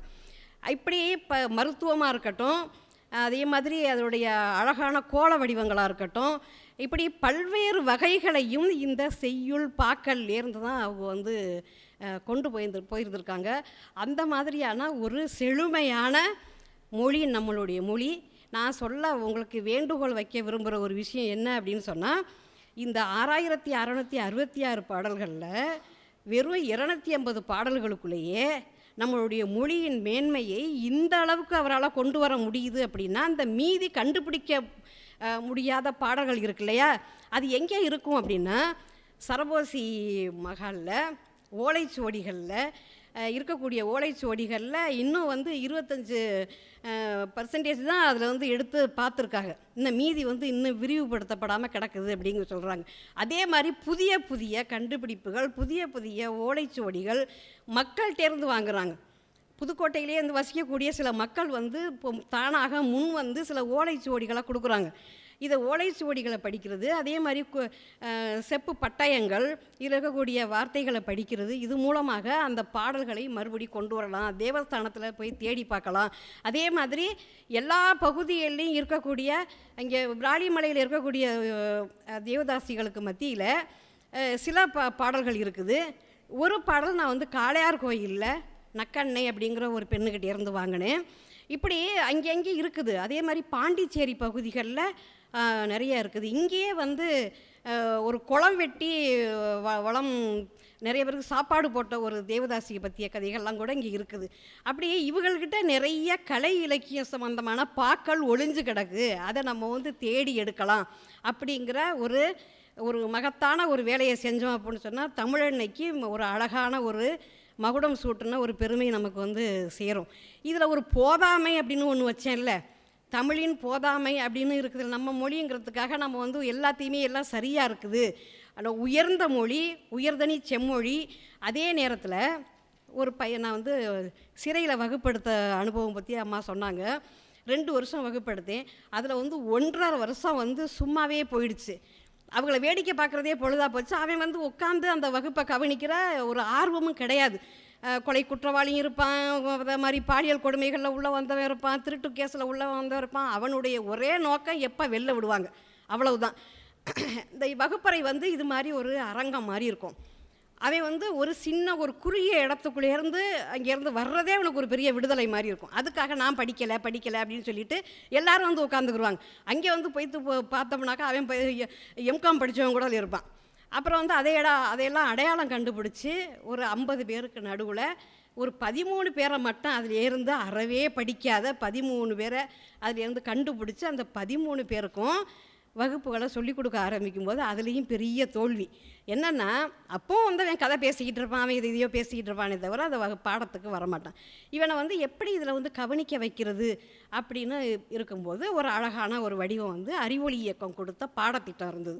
அது வந்து எழுத்துக்களுக்கு இப்படி முதன்மை கொடுக்கும். ஆனால் மாதிரி ரொம்ப கஷ்டப்பட்டு எழுதுகிற எழுத்தெல்லாம் முதல்ல வராது. அதில் ட அப்படிங்கிற எழுத்துலேருந்து ஆரம்பிக்கும். ட அதை வளர்த்தா பா, அதை வளர்த்தா பா மா யா, அப்படி வந்து எழுத்துக்களை வளர்த்துக்கிட்டு போகணும். எழுத்து பயிற்சியை அப்படி கொடுக்கணும். அதே மாதிரி அந்த அதுக்கு சம்பந்தமான கதைகளை ட அப்படிங்கிற எழுத்துக்கு ஏற்ப ஒரு கதையை உருவாக்கி அங்கே வந்துட்டு சொல்லி அந்த டாங்கிற வார்த்தையை எழுத்தை அவனுக்கு பதிய வைக்கணும். அப்படி முயற்சி பண்ணும்போது ஒரு முறை நான் என்ன சொன்னேன் அப்படின்னா, க அப்படிங்கிற எழுத்தை போடும்போது இது க, இது வந்து குறில், சட்டுன்னு சொல்லிடணும். ஒரு மாத்திரை அப்படின்னு நாங்கள் சொல்லிக்குவோம். இதில் கால் போட்ட அப்படின்னு சொன்னால் கா 2 மாத்திரை நீட்டி சொல்லணும். எங்கே சொல்லுங்கள் கா அப்படின்னு இப்படி சொல்லி கொடுத்துக்கிட்டு இருந்தேன். ஒரு 4 நாள் 5 நாள் கழித்து கோ அப்படிங்கிற எழுத்தை எழுதி இது பாருங்கள், இது கோ, எங்கே சொல்லுங்கள். அவன் கோ அப்படின்னா கோ கோ. நம்ம எங்கே தப்பு பண்ணோம், சரியாக தானே சொல்லி கொடுத்துக்கிட்டு வந்தோம். நம்ம கோ அப்படிங்கிறவன் கோன்னு ஏன் இழுக்கிறான் அப்படிங்கும்போது நீங்கள் தானே சொன்னீங்க கால் போட்டால் நீட்டணும்னு சொன்னீங்கல்ல அப்படின்னு அவன் திருப்பி என்கிட்ட கேட்டான்.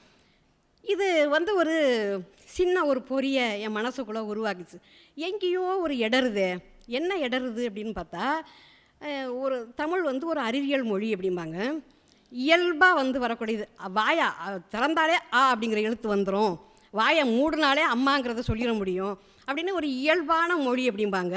ஆனால் இவனுக்கு ஏன் வந்து கோ அப்படிங்கிறது குறில் நெடிலெலாம் இந்த ஒரு பிரச்சனை வருது அப்படிங்கும்போது இதே சந்தேகத்தை பெரியார் கேட்டிருக்காரு அப்படிங்கிறத நான் பின்னாடி படித்தேன். அவர் என்ன கேட்டிருக்காரு அப்படின்னா, ஆனாங்கிற எழுத்துக்கு பக்கத்தில் ஒரு கால் போட்டு ஆன்னு சொல்லி கொடுத்தா என்ன, இன்னொரு எழுத்து தேவையா? ஆவண்ணா அப்படிங்கிற எழுத்து வந்து கூடுதல் சுமையாக இருக்கே. ஈனாவுக்கு பக்கத்தில் ஒரு கால் போட்டு ஈன்னு சொல்லி கொடுத்தா என்ன, ஈயண்ணா அப்படிங்கிற ஒரு வடிவம் தேவையா? இதை வந்து வாசைய குழந்தைசாமி இன்னொரு வடிவத்தில் கேட்குறாரு. நம்ம தமிழ் எழுத்துக்களில் கூ நியூ சு வரிசை இருக்கு இல்லையா, இதை கற்றுக்கிறது தாங்க பெரிய பாடாக இருக்குது இந்த பசங்களுக்கு. அவனுங்களுக்கு வாயை திறந்து சொல்கிற வயசு கிடையாது. 5 வயசுலேயும் 6 வயசுலேயும் அவன் எங்கே சொல்ல போகிறான். ஆனால் நீங்கள் வந்து புதுசாக கற்றுக்க வர்ற வெளிநாட்டு பயணிகள்கிட்ட நீங்கள் வந்து பாடத்தை சொல்லி கொடுத்து பாருங்கள், அவன் இந்த இடத்துல வந்து நொண்டி அடிச்சுக்கிட்டே இருப்பான். அவ்வளோ சீக்கிரம் அவனுக்கு வந்து இந்த கூஞ்சூச்சு வரிசை வராது. அப்படிங்கும்போது தஞ்சை வாணன் இன்னொரு கேள்வி கேட்குறாரு. என்ன கேள்வி கேட்குறாருன்னா, நமக்கு ஏங்க 3 எழுத்துக்கள், ஒரு எழுத்துக்கு கோ அப்படிங்கிற எழுத்துக்கு இந்த பக்கம் ஒரு குறியீடு, அந்த பக்கம் ஒரு துணை எழுத்து, இந்த பக்கம் ஒரு துணை எழுத்து, நடுவில் ஒரு முதல் எழுத்து, 3 இது தேவையா? ஆங்கிலத்தை பாருங்கள் எவ்வளோ சிம்பிளாக இருக்குது. அது மாதிரி நம்ம வந்து சிம்பிளாக பண்ண முடியாதா, எளிமையாக நம்ம எழுத்துக்களை எழுத முடியாதா அப்படின்னு தஞ்சை வாணன் கோடப்ப பிள்ளை மலேசிய தமிழ் சங்கத்தில் ஒரு மாநாட்டில் அவர் கேட்குறாரு. நம்மளுடைய இந்த துணை எழுத்துக்கள் பூரா ஒரு பக்கம், முதல் எழுத்துக்கள் பூரா ஒரு பக்கம், இந்த மாதிரி நம்ம மாற்றி எழுதுனா என்ன அப்படிங்கிறத அதில் ஒரு கட்டுரையில் அவர் கேட்குறார். இதையெல்லாம் ஒன்றுபடுத்தி என்னுடைய பையனுடைய கல்யாணத்துக்கு நான் ஒரு புது அரிச்சுவடி தயாரித்தேன். ஆவண்ணாங்கிற எழுத்துக்கு பதிலாக அதில் ஆனாவுக்கு பக்கத்தில் கால் இருக்கும், அந்த மாதிரி போட்டு ஒரு அரிச்சுவடி தயாரித்து அதையே எழுத்துக்களாக மாற்றி அதையே வாக்கியமாக மாற்றி என்னுடைய மகனுடைய திருமணத்துக்கு வந்து எல்லோரும் வாழ்த்துங்கள் அப்படின்னு போட்டிருந்தேன். என்ன ஆச்சரியம், எல்லாரும் புரிஞ்சுக்கிட்டு வந்துட்டாங்க கல்யாணத்துக்கு. அப்படி ஒரு அந்த அந்த இடத்துல நமக்கு ஒரு போதாமை இருக்குது, நம்மளுடைய எழுத்து உருவங்களுக்கு ஒரு போதாமை இருக்குது. நாளைக்கு வந்து நீங்கள் ஏதாவது ஒரு வகையில் ஆய்வுகளை மேற்கொள்ள வேண்டும் என்றால் நீங்கள் அந்த ஆய்வுகளை செய்வதற்கு பாம்பனடிகளுடைய இந்த சோதனை முயற்சிகள், தமிழ் சித்திர எழுத்துக்களை எப்படியெல்லாம் வெண்பாக்களாக மாற்றியிருக்காங்க, அதில் வந்து நீங்கள் ஆய்வு செய்யலாம். நம்மளுடைய எழுத்துக்களை சீர்திருத்தம் செய்வதற்கு இன்னும் என்னெல்லாம் செய்யலாம் அப்படின்னு ஆய்வு செய்யலாம். அது வந்து நம்ம வந்து குறை சொல்கிறோம் அப்படின்னு நினைக்கக்கூடாது. நான் வந்து என்னுடைய கவிதை தொகுப்புக்கு வீணை அல்ல நான் உனக்கு அப்படின்னு ஒரு தலைப்பு வச்சேன். என்னுடைய கவிதை தொகுப்புக்கு வீணை அல்ல நான் உனக்கு. அதை வந்து எல்லாரும் பரிகாசம் பண்ணாங்க. பாரதியாருடைய கவிதையே நீ வந்து பெரிய இது மாதிரி பேசிக்கிட்டு இருக்க, உனக்கு என்ன தெரியும் அவரை பற்றி, வீணை அடி நீ எனக்கு மேவும் விரல் நான் உனக்குன்னு பாரதியாருடைய கவிதை. அந்த கவிதையை நீ வந்து கிண்டல் பண்ணுறது மாதிரி நீ வந்து இப்படி வந்து போடலாமா அப்படின்னு சொல்லி கேட்டாங்க. அப்படி கேட்கும்போது அப்படி இல்லை, யாருக்கிட்ட எல்லா மனுஷனுக்கிட்டையும் ஒரு முழுமையான ஒரு இது இருக்க வாய்ப்பே இல்லை. ஒரு சின்ன சின்ன விஷயங்கள் இருக்கும். இதில் வந்து என்ன நான் வந்து ஒரு இது கண்டுபிடிச்சேன், ஒரு விமர்சனம் நான் என்ன கண்டுபிடிச்சேன் அப்படின்னா, அந்த கவிதையை முழுசாக படித்து பாருங்கள். இயங்குறது பூரா இயக்குறது பூரா ஆண்கள் மாதிரியும் இயங்குறது பெண்கள் மாதிரியும் ஒரு தொனியில் ஒரு அக்ரிணி பொருள்களாக பெண்களும், அது அவர் ஆண் அப்படிங்கிற தன்மையில் பேசுகிறாரா, வீணை எடி நீ எனக்கு, வீணை வந்து ஒரு அக்ரிணை பொருள், அதை வந்து இவருடைய விரல்கள் மீட்டினா தான் அது இசை தரும். அப்போ மீட்டுறது இவராக இருக்குது. அந்த புலமை பாண்டித்தியம் பூரா அந்த ஆணுக்கு போகுது, பெண்ணுக்கு வந்து அது ஒரு அக்ரிணை பொருளாகவே நிற்கிது. அப்போ நம்மளுடைய வாழ்க்கையும் பெண்ணுடைய வாழ்க்கையும் அப்படித்தானே இருக்குது. பாரதியார் கூட இதுக்கு விதிவிலக்கு இல்லையே, அவர் கூட என்ன பண்ணிட்டாரு, அக்ரிணை பொருளாக பெண்ணை வச்சுட்டாரு அப்படிங்கிற ஒரு ஆதங்கத்தில் வெளிப்படுத்துகிற ஒரு இதுதான் அந்த தலைப்பு. அதே மாதிரி தான் நம்ம வந்து எல்லாத்தையுமே எடுத்துக்கிட்டு சின்ன சின்ன குறைகள், எவ்வளோ பெரிய மகான்கள் நம்ம மொழிக்கு எவ்வளையோ செஞ்சுருக்காங்க, ஆனால் அதுக்கு நடுவில் இருக்கக்கூடிய சின்ன சின்ன குறைகளை தீர்ப்பதற்கு நம்மளுடைய ஆய்வுகள் பயன்படட்டும். அந்த ஆய்வுகளுக்கு நாம் எல்லோரும் சேர்ந்து ஒத்துழைக்கணும். இந்த மாதிரி ஒரு வாய்ப்பை கொடுத்து இப்படி ஒரு இது வந்து சொல்கிறதுக்கு நிறையா இருக்குது. நிறைய வெண்பாக்களை, பாடல்களை, இதில் உள்ள கதைகளை நிறையா வந்து நான் தவிர்த்துட்டேன் நேரம் கருதி. இதை வந்து நீங்கள் ஒரு சின்ன ஒரு முன்முயற்சியாக எடுத்துக்கிட்டு நிறையா வந்து இதில் ஆய்வுகளை மேற்கொண்டு நம்மளுடைய தமிழை இன்னும் வெளிச்சம் போட்டு காண்பிக்க, இன்னும் உலக அரங்கில் பெரிய அளவுக்கு ஏன்னா ஒவ்வொரு நாட்டிலையும் தமிழ் சங்கங்கள் இருக்குது. அங்கேயெல்லாம் வந்து அவங்க ஆவலோடு காத்துக்கிட்டு இருக்காங்க இதை வந்து வெளியில் கொண்டுகிட்டு போகிறதுக்கு, இதை இன்னும் மேம்படுத்துறதுக்கு. அதற்கு ஈடாக நாமும் நம்முடைய பங்களிப்பை செய்வோம் என்று கேட்டுக்கொண்டு இந்த வாய்ப்புக்கு நன்றி கூறி விடைபெறுகிறேன். நன்றி, வணக்கம்.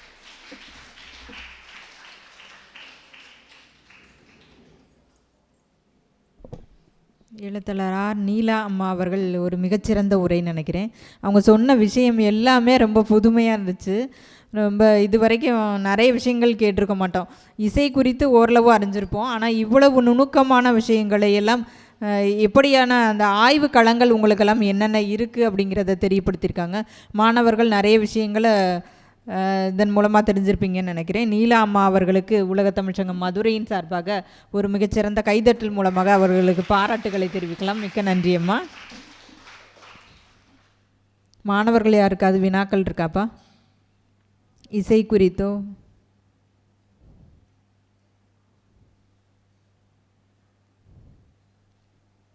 இல்லை இந்த நிகழ்ச்சி குறித்து ஏதாவது கருத்துரை கூற விரும்பினா கூட சொல்லலாம்.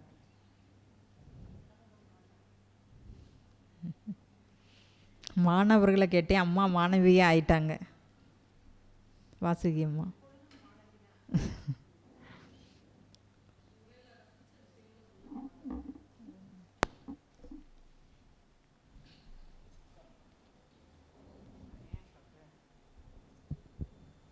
செந்தமிழே நறுந்தேனை செயலினை மூச்சினை உனக்கழித்தேன் என்று தமிழுக்கு வணக்கம் சொல்லி அருமை மாணவ செல்வங்களுக்கும் கற்றுத்தரக்கூடிய அறிவுலக ஆசிரியர் பெருமக்களுக்கும் என்னுடைய முதல் வணக்கம். என்ன செய்ய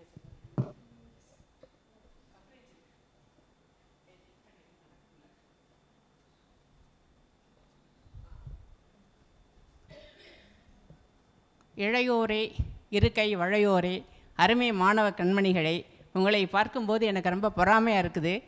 ஏன் அப்படின்னா, நான் படித்த கல்லூரி வேறு மாவட்டம். டோக் பெருமாட்டி கல்லூரி அப்படின்னாலே எங்களுக்கு வந்து பார்த்துட்டு போவோம், ரொம்ப அருமையாக இருக்குது, இங்கே படிக்க முடியல, உள்ளே நுழைய முடியுமா அப்படின்னா நாய் வச்சு விரட்டிடுவாங்கன்னு நினைக்கிறேன். உள்ளே யாருமே போக முடியாது. அப்படியெல்லாம் இல்லையா மேடம்? சரி. இருந்தாலும் ரொம்ப அருமையாக பேசினாங்க. ரொம்ப கொடுத்து வச்சவங்க நீங்கள்லாம். இவ்வளோ ஒரு அருமையான தமிழாசிரியை. இதுக்கு முன்னாடி பேசினாங்க எழுத்தாளர் தீபா ராணி. அவங்களும் வந்து ஆத்திச்சூடி படிக்கக்கூடிய மாணவிகள் மாதிரி அவங்கள வந்து ரொம்ப எளிமையாக புரிகிற மாதிரி. நான் இதுக்கு முன்னாடி அவங்கள ஒரு பாராட்டு சொல்லியிருந்தேன், மேடையிலே வீசுகின்ற மெல்லிய பூங்காற்று மாதிரி பேசுனீங்கன்னு. அதை நினைவு வச்சுருந்து நீங்கள் அப்பயே பாராட்டினீங்கம்மா அப்படின்னாங்க. அருமையான உரை. இந்த நிகழ்ச்சியை ஏற்பாடு செய்த உலக தமிழ்ச்சங்க இயக்குனருக்கும் என்னுடைய அருமை சோமசுந்தரி, இவங்களை ரொம்ப நாளாக நான் பார்க்கல, இடையில வர முடியல. இந்த நிகழ்ச்சியை வந்து நீலா மேடம் உண்மையிலே வந்து எவ்வளவு நினைவாற்றல் பாருங்களேன். அப்படியே அவங்க வாட்டு சொல்லிக்கிட்டே இருக்காங்க. இன்னும் சொல்லுவாங்க, இன்னும் 2-3 நாள் சொன்னாலும் சொல்லுவாங்கன்னு நினைக்கிறேன். ஏன்னா அவங்க கல்லூரி பேராசிரியர்னா 1 மணி நேரம் வகுப்பு முடிஞ்சிருச்சு அப்படின்னு சொல்லி நீங்கள் எழுந்திரிச்சு பரப்பிட்டுருவீங்க. அப்படியல்ல, அவங்க சொன்ன செய்திகள் ரொம்ப அருமையானுச்சு, வித்தியாசமாக இருந்துச்சு. ஆனால் தமிழில் வந்து நான் சொல்கிறேன், நீங்கள் வந்து அந்த மூலிகை இதெல்லாம் வந்து சரியான மருத்துவர்கிட்ட கேட்டுக்கணும். இப்போ ஒரு மாணவி யாரோ ஒரு உடல் இழைக்கணுங்கிறதுக்காக ஏதோ ஒரு மருந்தை சாப்பிட்டுட்டு உயிரையே இழந்து விட்டாங்கன்னு கேள்விப்பட்டோம். அதனால் அதில் ரொம்ப கவனமாக இருக்கணும். இந்த பச்சை குத்துறது இந்த மாதிரி இதிலெல்லாம் வந்து ரொம்ப அதுவுமே வந்து உயிருக்கு ஆபத்து விளைவிக்கக்கூடியது. நம்முடைய சிந்தனையை பயன்படுத்தி, அறிவினை பயன்படுத்தி எதையுமே நம்ம பின்பற்ற வேண்டும். அடுத்து வந்து உங்களுக்கு ரொம்ப அற்புதமான வாய்ப்பை ஏற்படுத்தி கொடுத்த இது நான் வந்து என்னுடைய கீழடி பள்ளியின் ஆசிரியை வர சொன்னேன். இன்றைக்கி விடுமுறை போட்டுட்டு நீங்கள் வாங்க, இங்கே நிறையா கற்றுக்கலாம். அவங்க ஆங்கில ஆசிரியர் ஜெயபாண்டின்னு சொல்லி கீழடி ஆங்கில பட்டதாரி ஆசிரியை. நானும் வந்து கீழடியில் பணியாற்றிய ஒரு முதுகலை தமிழாசி பணி நிறைவு பெற்றேன். இந்த வாய்ப்புகளை நீங்கள் பயன்படுத்திக்கங்க. நிறையா அவங்க சொன்னாங்க, நீங்கள் என்னெல்லாம் ஆராய்ச்சி செய்யலாம் அப்படின்லாம் சொன்னாங்க. ஆனால் தமிழை பொறுத்த வரைக்கும் எல்லாருமே கை வச்சு அதை வந்து அவங்க இஷ்டத்துக்கு உழைக்கிற மாதிரி இப்போ சூழ்நிலை கிடையாது. அதை வந்து மனசில் வச்சுக்கணும். பட் ஆனால் தமிழ் வந்து என்றைக்குமே வளரும், நீங்களும் வளர்க்கலாம். நன்றி.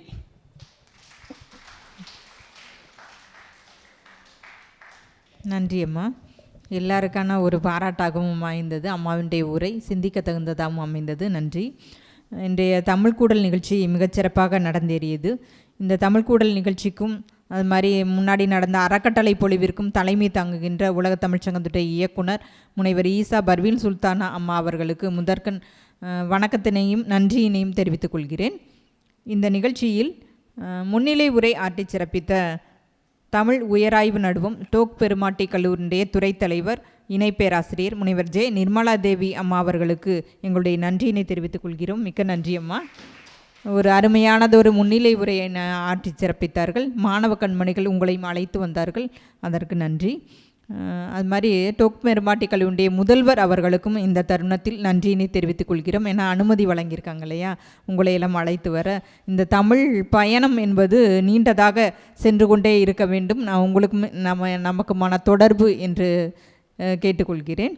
தமிழ்கூடல் உரை வழங்கி சிறப்பித்த எழுத்தாளர் ஆர் நீலா அம்மா அவர்கள் தமிழ்நாடு முற்போக்கு எழுத்தாளர் கலைஞர்கள் சங்கத்துடைய மாநில துணைத் தலைவராக தன்னுடைய பணியினை ஆற்றி வருபவர். தீந்தமிழும் வேய்ங்குழலும் என்ற தலைப்பில் பேசும்போது நான் பொதுவான செய்தியாக இருக்கும், தமிழ் இசை குறித்து பொதுவாக சொல்லிடுவாங்க அப்படின்னு நினச்சேன். அப்படி இல்லாமல் ஒரு மிகச்சிறந்த கதை சொல்லி, அவர் வந்து மிகச்சிறந்த சிறுகதை எழுத்தாளர்னு தெரியும், ஆனாலும் மிகச்சிறந்த கதை சொல்லி அவர் கதைகள் சொல்ல சொல்ல கேட்டுக்கொண்டே இருக்க வேண்டும் போல இருந்தது. அவ்வளவு ஒரு அருமையாக இருந்தது. நிறைய விஷயங்கள், தெரியாத விஷயங்களை எல்லாம் நம்மள்கிட்ட பகிர்ந்துக்கிட்டாங்க. இசை குறித்தும் அது மாதிரி நடனம் குறித்தும் தேவதாசிகள் அப்படின்னு சொல்லும்போது அவங்கள்ட்டேருந்து இவ்வளோ விஷயங்களை கற்றுக்கொள்ள முடியுமா என்பது கொஞ்சம் வியப்பாக இருந்தது. அவ்வளவு ஒரு நுணுக்கமான விஷயங்கள், தமிழில் எப்படியெல்லாம் நமக்கு தெரியாத விஷயங்கள் புதைந்து கிடக்கின்றன, அப்போ அதை ஆய்வுகளாக நீங்கள் முன்னெடுக்கலாம் என்பதையும் பதிவு செய்தார். அது மாணவர்களுக்கான ஒரு மிக முக்கியமான விஷயமாக இருக்கும் என்று நான் நினைக்கிறேன். ஏன்னா இப்போ ஆய்வு செய்யக்கூடிய மாணவர்கள் பெரும்பாலும் நவீன இலக்கியங்களில் தான் ஆய்வு செய்கிறீங்க, ஆனாலும் பழமையான இலக்கியங்கள் ஆய்வு செய்யக்கூடிய களங்கள் இன்னும் இருக்கிறது என்பதை அழகாக எடுத்துரைத்தார். அம்மா அவர்களுக்கு எங்களுடைய மனமார்ந்த நன்றியினை தெரிவித்துக் கொள்கிறோம். மிக்க நன்றி அம்மா. எங்களது அழைப்பினை ஏற்று வந்த டொக் மெருமாட்டி கல்லூரிய மாணவ கண்மணிகள் காலையிலேருந்து இன்றைக்கி உரை முழுவதும் கேட்டிருக்கீங்க. அந்த அரை நாள் முழுவதும் அத்துணை பேருக்கும் எங்களுடைய மனமார்ந்த நன்றியினை தெரிவித்துக் கொள்கிறோம். அது மாதிரி தமிழ் அறிஞர்களுக்கும் ஆர்வலர்களுக்கும் நன்றி. அறக்கட்டளையில் பொழிவுரை வழங்கி சிறப்பித்த தீபா நாகராணி அவர்களுக்கும் எங்களுடைய மனமார்ந்த நன்றியினை தெரிவித்துக் கொள்கிறோம். எழுத்தாளர் ஆர் நீலா அம்மா அவர்களுக்கும் சான்றிதழ் வழங்கி சிறப்பிக்க இயக்குனர் அம்மா அவர்களை அன்போடு அழைக்கிறேன்.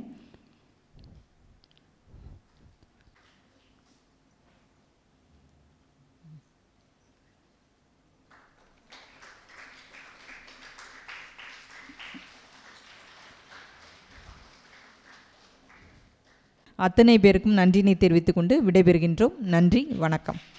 நாட்டுப்பண்.